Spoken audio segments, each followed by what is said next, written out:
الزمالك بيواصل الفقره بتاعته كل موسم، مستوى دون المستوى بصراحه، فريق ضعيف جدا جدا. حتى هو بيكسب. طب ايه الحلول؟ كنت بقول ان الفريق الحل الوحيد ان المدير الفني يمشي. طب وانت شايف هيمشي ولا ايه؟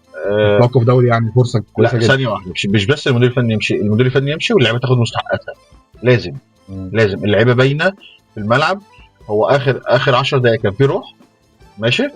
لما حسوا ان خلاص الماتش بيخلص بس اللي هيخليك تستمر 90 دقيقه بتديني نفس الروح. أيوة. ان اللعيبه دي لازم تبقى واخده مستحقاتها. اللعيبه بتلعب جوه الماتش وباين قوي ان دماغها مش في الماتش. اتفق معاك جدا. فلازم المستحقات تتاخد ولازم المدير الفني هو بص، الزمالك مش مكانه اول الدوري دلوقتي بالظروف اللي هو فيه دلوقتي، بصراحه مش مكانه.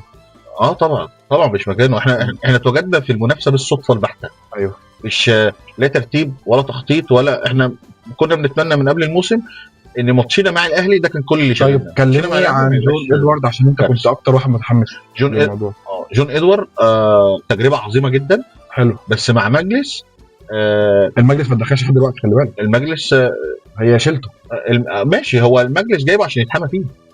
يعني اي النقد اللي المفروض دلوقتي بيحصل كان المفروض يحصل على المجلس. جايب جون ادوارد عشان يتحط في بوز المدفع. والله ممكن يكون كده صحيح. الدليل على كده ايه؟ ان انت ما بتساعدهوش. طب ما انت المفروض بقى تساعده. ما هو برضه نجاح ونجاح مجلس اداره، صح ولا مش صح؟ طبعا بس هو واضح. انا عندي سؤال. اتفضل. قرار ان انت تغير مدير فني ده قرار مين؟ جون ادوارد. المجلس ملوش علاقه خالص. ده اكيد الكلام ده.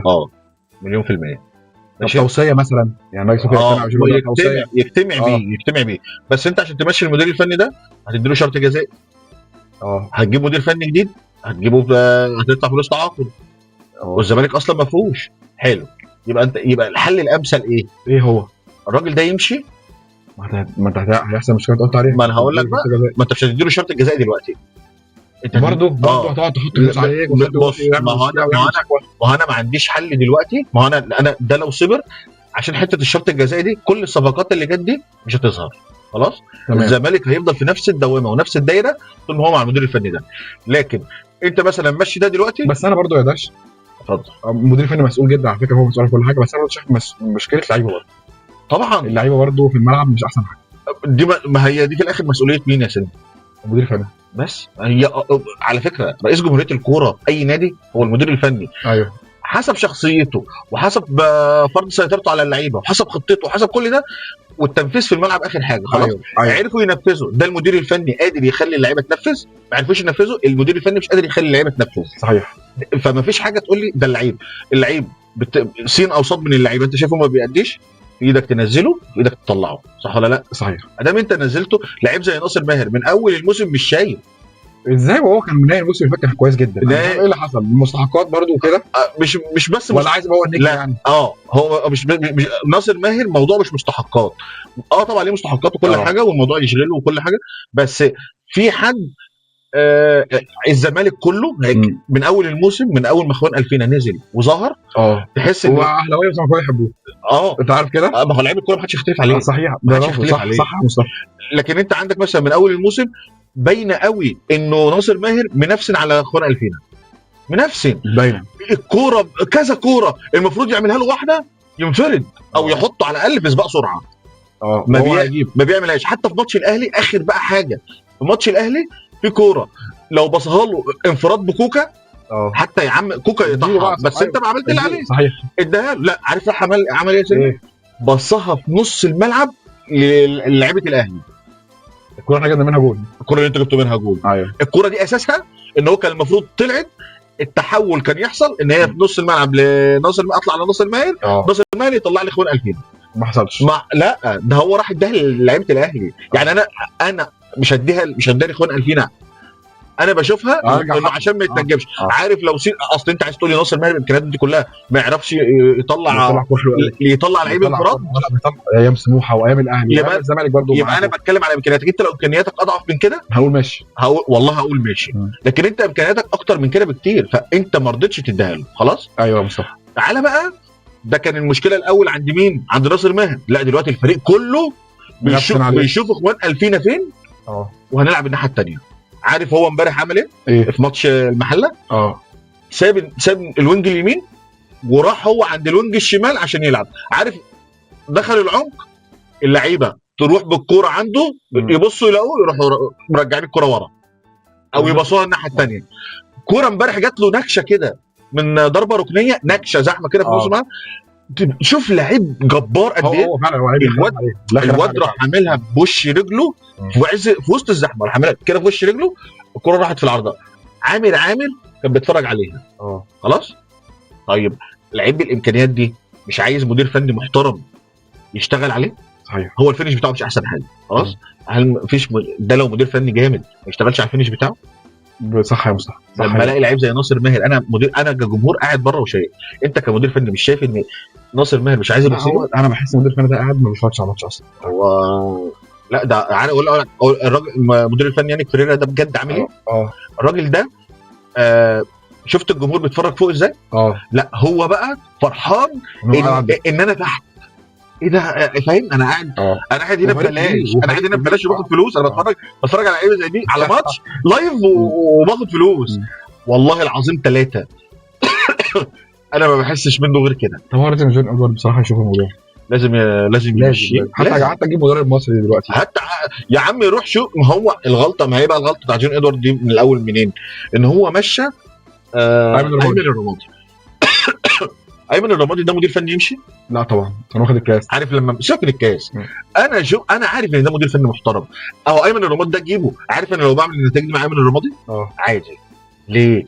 انا عارف ان ده مدير فني عنده كوره، شفت منه لمسات. هتقول توفيق ومش توفيق وكده، والتوفيق واللعيبه لسه جديده والفريق لسه جديد، صح كده. لكن انت جايب لي واحد من ابو قرشين وحطوا لي في الملعب ولا بيعمل اي حاجه. طب انت ما شفتش من اول ماتش؟ ده من اول ماتش احنا شايفين ما عندوش كوره. خلينا نقيم بقى. انا شايفك والله ما قيمش يا عم عرفت الزمالك. لا لازم نقيم. يلا صبحي 4. صبحي على فكره انت منحاز والله العظيم، كل الاهداف اللي داخله فيه ما يسأل عنها. حسام عبد المجيد 0. حسام عبد المجيد ده ان شاء الله، انت الاهلي مش عايز يعمل كوبري. ما تعملوا كوبري يا جدعان، اعملوا كوبري وخدوه. انتوا بتتعبونا ليه؟ ايوه هو نزل بارك لكم ان شاء الله. ان شاء الله هتاخدوا حسام عبد المجيد. انا مش هقول لك انت هتلبسه ولا بتاع، لا انت مش محتاجه. هو جامد. لا هو محتاج مدافع. خده اعمل له كوبري بعد اذنك وخده. ده ابو محمد السيد لعيب كوره محترم. 4. عمر جابر 0. اعملوا كوبري او نبقى اعملوا كوبري. لا عمر جابر بس دايما تعمل برضه عمر جابر. بص انا ملاحظ يا مصطفى ان انت محمد صبحي عندك حته ثانيه، اللعيبه دايما تيجي عليها عمر جابر. طب قول لي بيعمل ايه؟ لا اقول لك انا لعيب الكوره بالنسبه لي بتقاس ازاي. وهو كابتن الفرقه برضه يا مصطفى، وبيدي روح برضه على فكره. هو عنده انتماء جدا للنادي. ما هو على كده، ما انت بتقيسه على كده ان انت كابتن فرقه وان انت. طيب ما هو مش كل ماتش. عمر جابر، ما انا اقول لك على حاجه. عمر جابر انا لعيب الكوره بالنسبه لي قيسه كده، لما بتشيله من الملعب الفريق بينقص ايه؟ بس حاجه بس خلاص. يعني وجودك زي ايه؟ اسمع تاني. وجودك زي ايه؟ بتنتهي جالك فيه لعيب محترم. لا بينتهي عنده كوره ولعيب بيدافع حلو وبيلعب رياض. اديله 5. واحمد ربيع رغم ان طبعا معلش نقف عند بنتاج حاجه. بنتاج غلط في الكوره بتاعت الجول. خلاص لعبها غلط. صحيح. بيجري مع المهاجم عمر جابر وحسام عبد المجيد. اتفرج على حسام عبد المجيد بيجري ازاي. اتفرج بيجري ازاي. ده مدافع قلبه على فرقه ولا فت ولا كده. اللعيبه مش موجودين. رغم ان عمر جابر كان عامل اخره بصراحه وبيجري باقصى سرعه. بس هو بطيء، يعني اقصى سرعه بالنسبه له بطيئه. فعشان كده انا بشوف ان الزمالك يستاهل احسن من كده 1000 مره. احمد ربيع ما كلمتش عنه. احمد ربيع هاف ديفندر زي ما الكتاب بيقول، بيضغط في كل حته في الملعب. هو كويس جاب جون. لا ولعيب انا مش عارف يعني ده مدير فني في ماتش القمه ازاي ما قاعده بره. اللعيب نازل فت قوي يا سلمي. نازل فت. فانا ما اعرفش ازاي ده واحد زي ده يقعد بره. تديله كام؟ اديله 7. وناصر ماهر هيب قلبك. ناصر ماهر لا بصراحه امبارح عمل ماتش ولا اروع، ياخد 0. العادي بالنسبه لي عمر جابر وحسام عبد المجيد وناصر ماهر احمد حمدي ياخد 2 عشان لسه جاي من اصابه وكده، بس ما عملش حاجه في الملعب. احمد شريف حاول امبارح 3. اخوان الفينا 4. وانا اسف ان اللعيب بامكانياتك ياخد المفروض دايما 10. ما حدش ساعد، هو ما حدش ساعد. ما حدش بيساعد. انا متفق معاك جدا يا مصطفى، بيلعب لوحده واللعيبه زي ما تقول ايه، انت مش هتبقى نجم علينا. وطول ما الاداره ما حدش بيتكلم ولا جون محمد امام محمدين ولا المدير الفني بيتكلم في الحته دي هتكبر وهنرجع لشغل المعلمين بتاع زمان. صحيح. طيب يعيد بعض. ايه رايك في عمرو نصر؟ فرود محترم، بس برضو الكرة ما بتروحلوش كتير. مفيش مدرب يا سلمي يشتغل هجومي، فاهم؟ طب التغييرات بقى لما نزلنا شيكوبانزا. شيكوبانزا لما نزل عمل شكل، يعني ادى الكرة بالهيد وعمل شغل. 3. وسيف جعفر 0. والجزيري بقى بعد عودته حاول، ورغم الغياب ده كله كان ليه منظر. الجزيري كويس. الجزيري لا الجزيري يلعب، هو يلعب بصراحه، يلعب امبارح لما نزل باين ان احنا ما عندناش فرود. الونش الونش لما نزل انا حسيت بتامين دفاعي، رغم ان في كام كره راحه، بس انا حسيت بتامين دفاعي لما الونش في الملعب ياخد 3. تمام. انا بس انا نفسي والله الزمالك يرجع يعني بصراحه، يعني بيني وبينك يبقى في منافسه. انا بفرح جدا، بس هو لازم منافسه، بس يبقى في منافسه اكيد. انا شايف ان طول ما صلاح مصدق ومحمد اسماعيل ما بيلعبوش الاثنين هم الباكات بتوع الزمالك، هتفضل في مشكله. انت عندك صلاح مصدق ده لعيب كوره ما يقعدش لاي حد، ما يقعدش اي حد. ده تحطه احسن من كل اللي عنده. يا لهوي، لا ده ولد جبار. يا راجل ده مدافع لما لعب باك رايت مكان عمر جابر كان بيلعب عرضيات عمر جابر عمره ما لعب. ده مدافع عادي، هو ما نزلش خالص امبارح. لا هو نزل بس انت ما تحسوش. والله نزل امبارح.